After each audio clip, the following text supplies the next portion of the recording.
fourth grade. Today we are going to review protractors and online protractors to practice using them. So the first thing that I want to do is review a couple of important vocabulary words. The first word right here is vertex. And a vertex is either it's a vertex, or you can call it a corner, and it's the point at which the sides of a two-dimensional flat shape or edges of a three-dimensional flat shape intersect with each other. So when we're looking at this page right here, this is a vertex. Oops.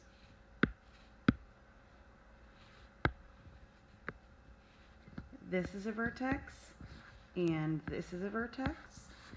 This is a vertex, and this is a vertex. It's where all of those shapes connect together at their corners, okay? The other thing that I want to remind you about a vertex is that when you have multiple vertex, you call them vertices.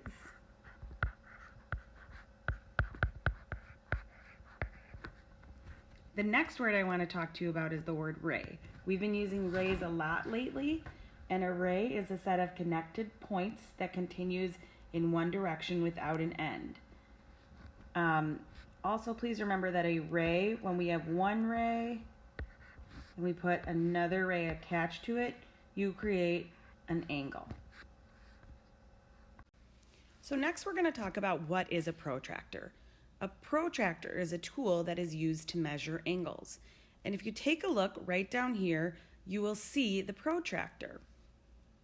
And when we're talking about what this protractor does and what it looks like, you will notice that there is a ruler on the bottom, and you will see that there are numbers on both the top and the bottom or inside right there of the protractor.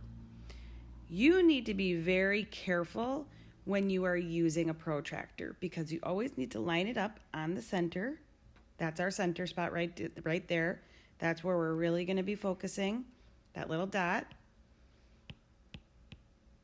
And you want to make sure that when you are checking which numbers, if you should use the top set or the bottom set of numbers, that the angle, if your angle opens this way, you are going to use the top set of numbers. And if your angle opens this way, you are going to use the bottom set of numbers. So, for example, if I have an angle that looks like this,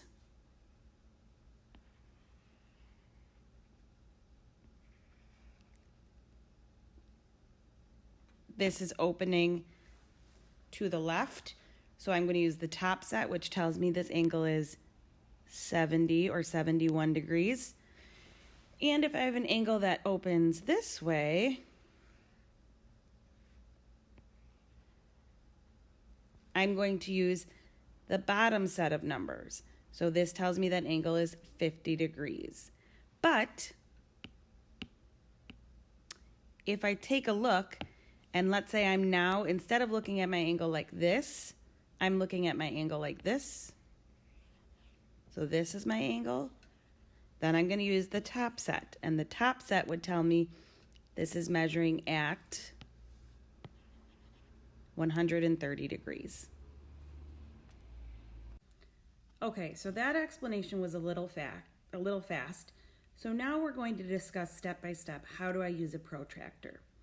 So the first step when you want to talk about how to use a protractor is line up the vertex of the angle at the center point of the protractor. So if we remember, the vertex of the angle is where the two rays connect. So if we look, these two rays connect right here. They go down, and they connect right here. And these two rays connect right here. So this is the vertex of both of those. And the vertex needs to be lined up right in the center of your protractor. So what I'm going to do is I'm going to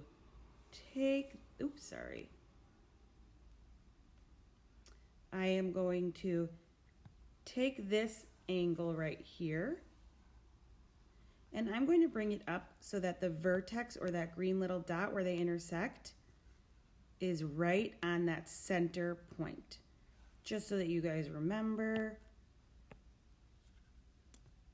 this is the center point.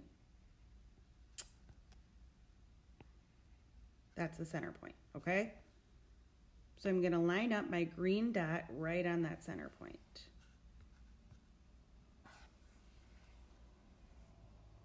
I'm gonna bring it up and line it up right there. The second step when you are using a protractor is to make sure that the bottom ray of the angle goes through the 0. So I'm gonna go back to that, and when I look at the bottom ray, which is this one right here, this is my bottom ray of the angle, and I need to make sure that it goes right through the 0. Now the 0 is measured right here. This spot right here is the 0 on this side.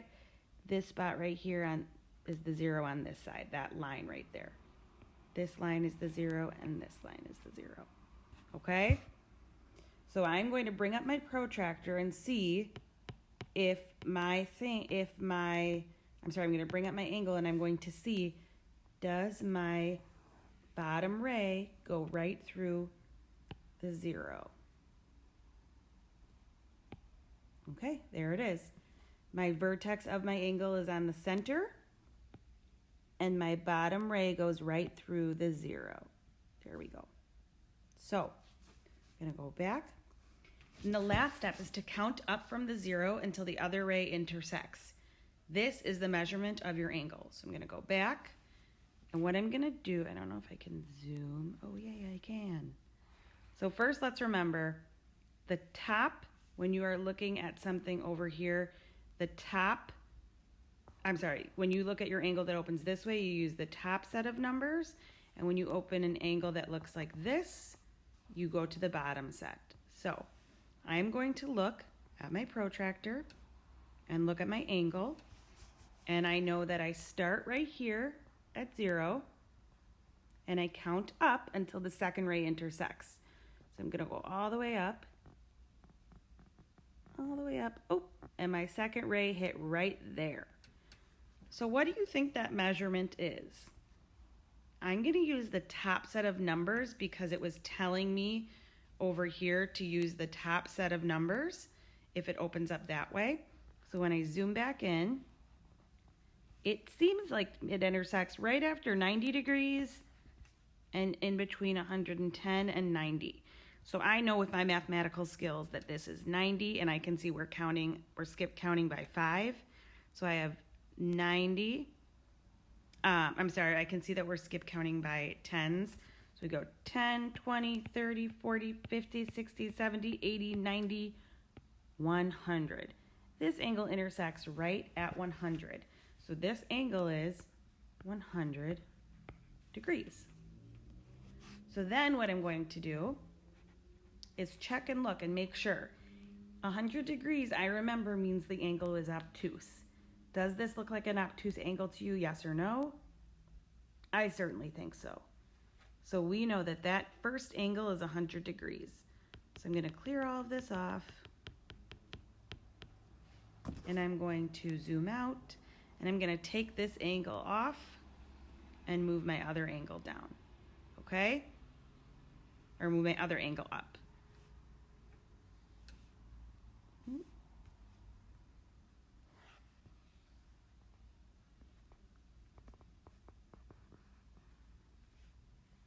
So put this down here.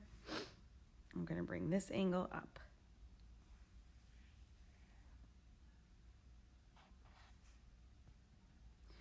So I need to line it up right on the center. Oops, that's not on the center. So I need to make sure it is lined up right on the center, which I see.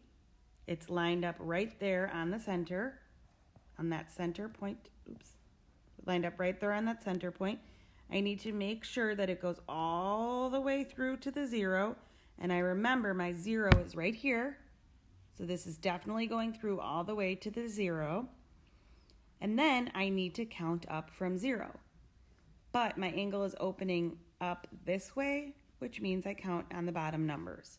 So I have 0, 10, 20, 30, 40, 50.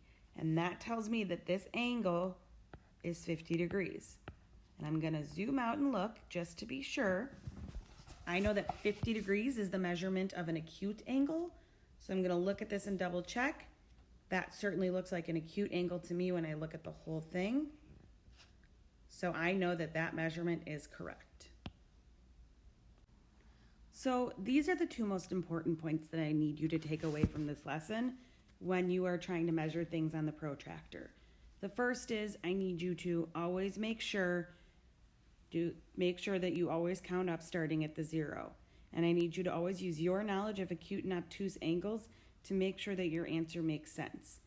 What I mean by that is when you are measuring this angle, you need to start at this 0 point, either on this side or this side, whichever side your angle starts on.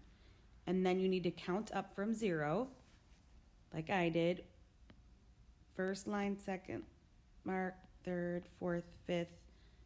Now some of you might be saying, well, Mrs. Freeman, this also checks the box where it says 1/3 or hits the number where it says 130 degrees. So why can't I say this angle is 130 degrees? What I need you to remember is that this angle is clearly smaller than 90 degrees, which makes it acute.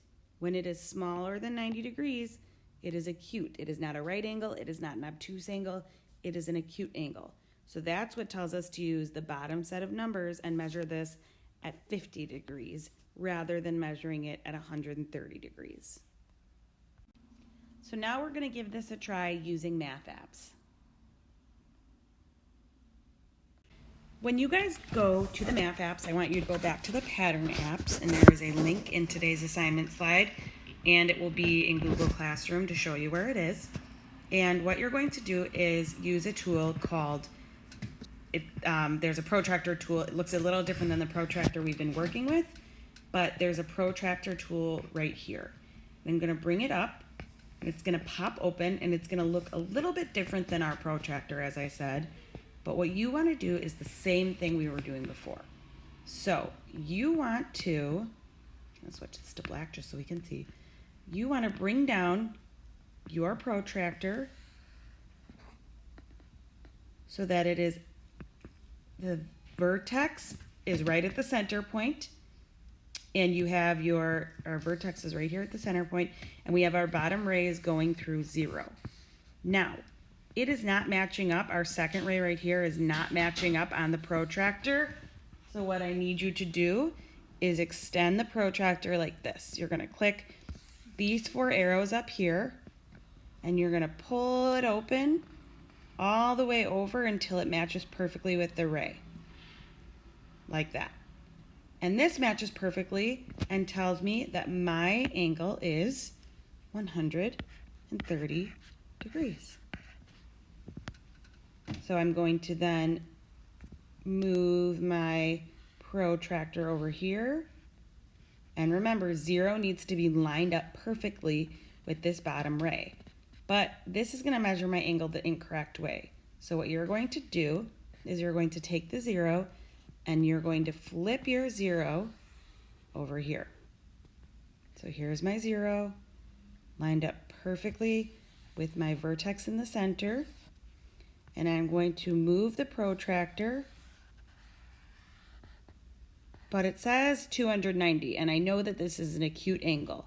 So that tells me I need to go back this way, start at 0, like I always have to do is start at 0, and count up until I get that my angle measures 70 degrees.